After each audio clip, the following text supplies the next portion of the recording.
Good morning, my brothers and sisters. Welcome to episode 13 in the book of Colossians. We're in chapter 3 today.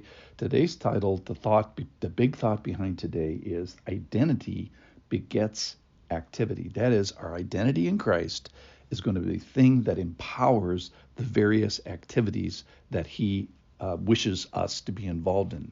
So that is who we are in Christ, and what are we wearing. So the activities he talks about putting these things on, on these particular behaviors. All right, I'm going to start in Colossians chapter 3, verse 11.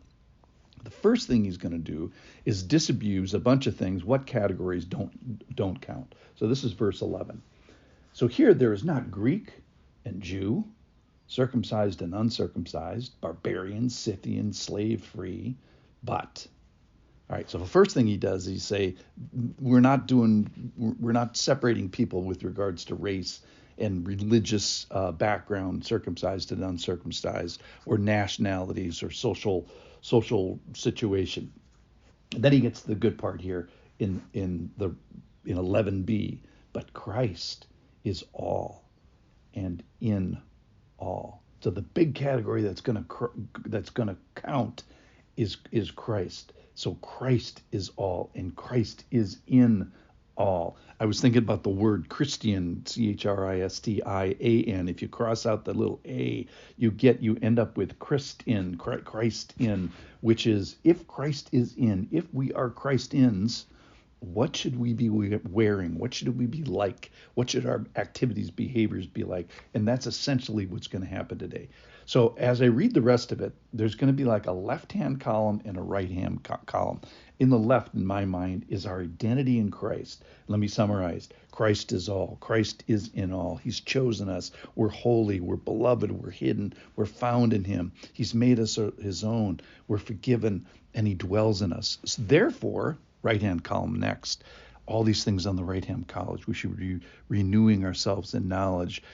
We should be compassionate with others. We should be humble. We should put on love. We should be kind. We should be meek. We should be patient, and we should be forgiving. So our identity in Christ, the left-hand column, is going to affect our right-hand column. So here we go. All right, verse 11. But Christ is all and in all. Put on then. Going to talk about the left-hand column for a second. As God's chosen ones, holy and beloved. That's the left-hand column. And then on the right-hand column, compassionate hearts. Put on compassionate hearts. Put on kindness, humility. Put on meekness. Put on patience. Bearing with one another. And if one is a complaint against another, forgiving each other. And then we're going to go back to the left-hand column.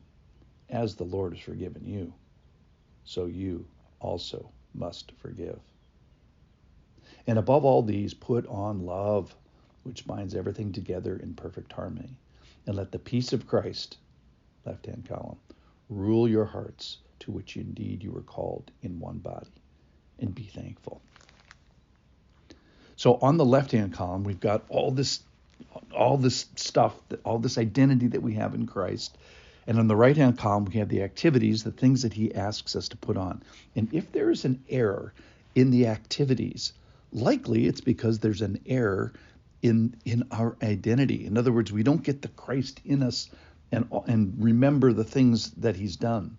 So we are supposed to be remembering the things that Christ has done for us, that Christ is in us, that we are Christians, that he's in all, that he's chosen us, that we are beloved, that we are holy, or at least we're viewed as holy, and that he hides us in himself, that we're hidden in him. That was from chapter 3, verse 3 in Colossians. Or that we're found in him and we're forgiven. So therefore, because of all that, because of all the stuff that he has for us as identifying as Christians, well then, we're supposed to be thankful. We're supposed to be kind. We're supposed to be compassionate with our brothers and sisters. We're supposed to be meek and patient and exuding the characteristics of Christ. Because he's forgiven us, left-hand column, we're supposed to forgive our brothers and sisters. We're supposed to be able to live in the body. And surpassing greatness here, he says, put on love above all this stuff. Put on love. Other things, be humble. All right, I want to talk just for a second about if you're listening today and you are outside the kingdom and Christ is not in you. In other words, you don't have an identity with Christ. And if you don't have identity in Christ, then the activities that we've been talking about today should be a mess. You should be a mess. Your relationships should be out of order. Your tongue should be out of control. Your pride should be unchecked. Your appetite should be running rampant. Your sexual fidelity should not be according, or probably is not according to his plan. Your zipper is probably open. And you're acting like an enemy of Christ. And if that is you, well, welcome to the kingdom. Because here's the thing. Nobody comes to Christ through a righteous door, a self-righteous door. We all come through the sinner's door.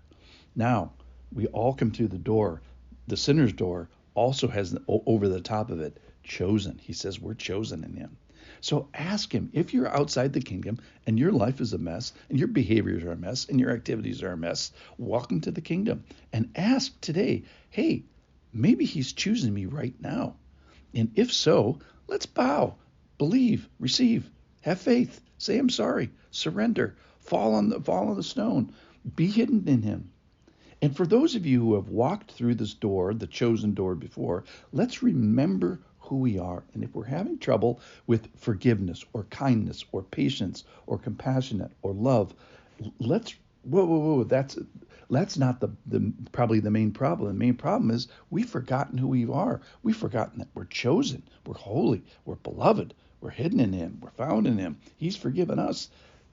Therefore, we should be acting like these things to the people outside of us. So let's let our identity beget the activity. Thanks for listening.